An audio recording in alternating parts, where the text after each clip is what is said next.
races? No, you work at the races. That's true. That's social time for me. Giveaways, goodies to give away. I'll hold it up. This is like my main job this year. 10 copies. There you go. Of the Grand Final DVD up for grabs tonight. Just use the hashtag AFL360 and simply share your favourite moment from the game.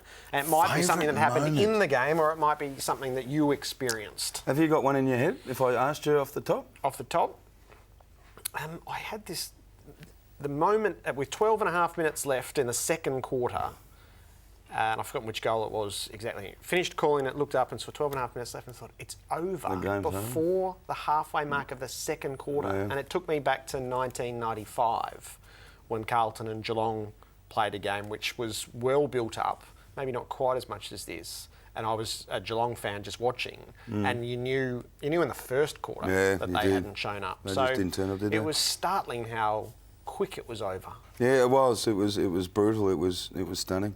My favourite bit was when the young fella said, "You're my hero." Yes, so we'll get to that shortly. Yeah, that's because it sent everyone back to their childhood. Because all children have heroes, and football players are their heroes, and for it to be Luke Hodge, just a mighty, mighty, mighty footballer. There were so many heroes. Yeah, very, very emotional time.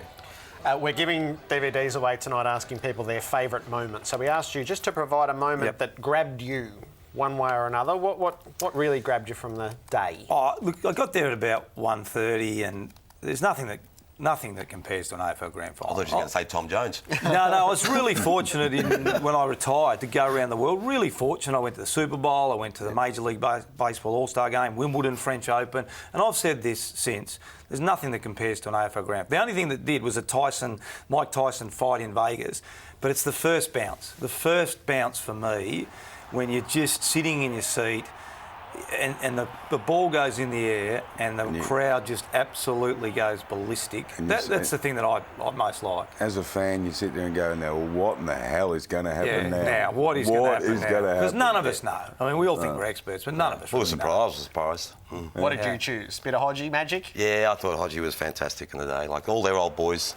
You know, these guys got drafted in 2002, Lewis and him, and when was Mitchell? Probably not. Yeah, just the intercept. That was a great moment. That was the moment. That deflated the game. That was the end. It was. Yeah. That moment, 2 in a row. I think Gerard said he looked up the scoreboard. It was 12:38. I said that might have been the moment. Yeah. No, you could sense that in the ground, couldn't you? It was just sort of deflating. From afar, I can't answer this question. Someone said to me, "Who's better, the Geelong team or the Hawthorn team?" I said, I don't want to go there. No, it's hard. They've won 3 each. Difficult. They've won 3 each. Their games have been so tight all along. I think you've got to appreciate each game for what it's worth. I mean, to go back-to-back's fantastic. What a great cover that is. This is Geelong Addy tomorrow. How great's that? Fight bomber. Yeah. I can't separate Geelong. I can't separate. What did you say? Geelong. So is that taking out the 3 that the Brisbane, are we just comparing those two? Yes, I think we're just comparing those. Because, I mean, Brisbane's 3 in a row, and then So I don't like comparing eras and games, and they're all so different. I might ask you an easier question. Is Alistair Clarkson the best coach in the competition? You'd have to say so. I mean... And if so, I think people forget where they were. People look at them as a juggernaut. People forget where they actually were when he took over. You know, and he was under as much pressure as any of us, Bomber. Like, when he first started, and then Kennett gave it to him a bit. Was it the start of year before last or whenever it was? I can't remember. I just think if you remember where they were a really poor team, building team, young team for probably 2 or 3 years.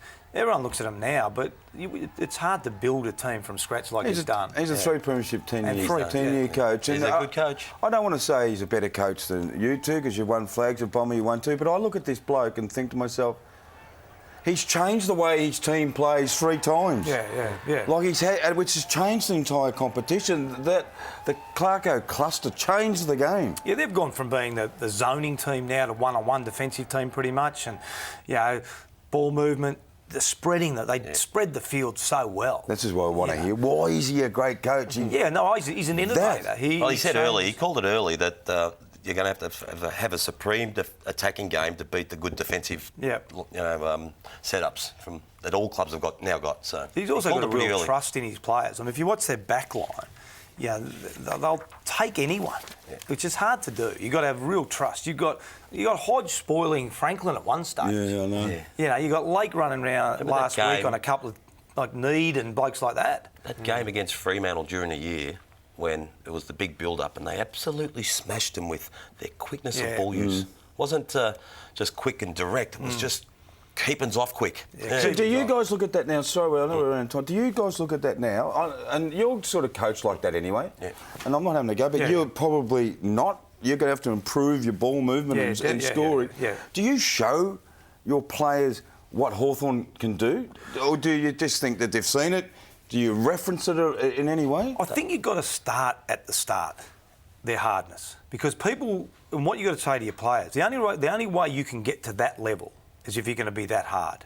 So teams will always evolve in different concepts in terms of defence and offence. But the thing I like to talk about is the one constant, Bomber. What's the one constant when you look at grand final teams? They're hard. They're the hardest They're teams. hard and they're tough. They're ferocious and they tackle. Because there's some good ball movement teams out there, but are never going to play like Hawthorn. Your team's not hard enough. Your team's not hard enough at this stage, are you? No, absolutely. We're hard on You're getting better. You're getting better, but to sustain it like... we're also not good enough that if we move the ball as quick as Hawthorn, that we wouldn't have players set up. So they're off, like where they're running. So they're even thinking quicker. You know, they do everything.